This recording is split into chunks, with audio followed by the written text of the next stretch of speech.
to the commemorations of World War I now, though, and the Great War reshaped a continent and touched the lives of a generation. And as we near the centenary of the outbreak, many people are finding out about their families' links to the conflict. Among them is Graham Liver, who reads news bulletins here and is the breakfast presenter on BBC Radio Lancashire.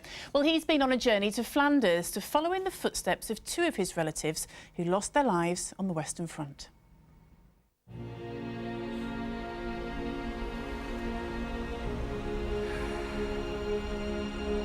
Like so many parts of the northwest, Lancaster suffered many casualties during the First World War, including two members of my family. Amongst the names of the men who never came home are my great-great cousins John and Tom, and they came from a part of the city which suffered heavy losses. It seems, if anything, to have been the more working class parts of town that were worse affected. So the area around St Leonard's Gate, there were a couple of streets there that had over 20 people killed. Primrose, there were streets up there with a dozen and more, and parts of Skirton were badly affected too. It's clear that John and Tom made the ultimate sacrifice, but for me right now they're still just names on a plaque. I want to find out what happened to them in Belgium, and it's a journey for both of them which almost certainly started here. John Liver lived with his mum and dad in Skirton, and 4 months after signing up for the Lancashire Fusiliers, swapped the lino works on the Loon for the battlefields of Flanders.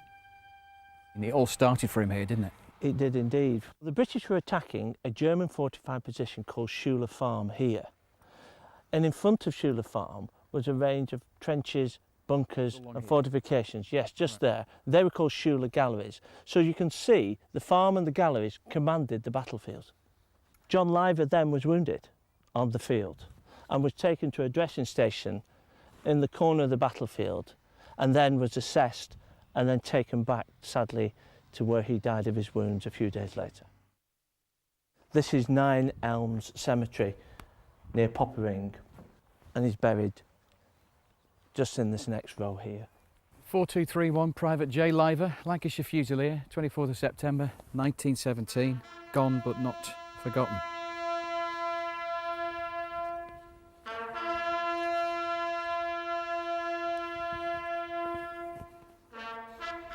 And for those who don't have a known grave, they're remembered every night at the Menin Gate at Ypres.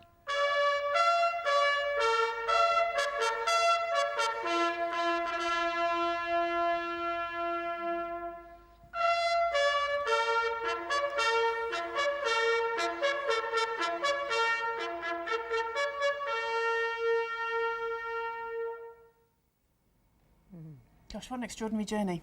Indeed. That was John Liver, wasn't it, that Graham was telling the story of there. Tom Liver, he mentioned at the start of his report. We'll find out what happened to Tom tomorrow. Apparently, he survived the Battle of the Somme, but then was sent back out to Flanders, where sadly he lost his life as well. But yeah, fascinating series. Amazing.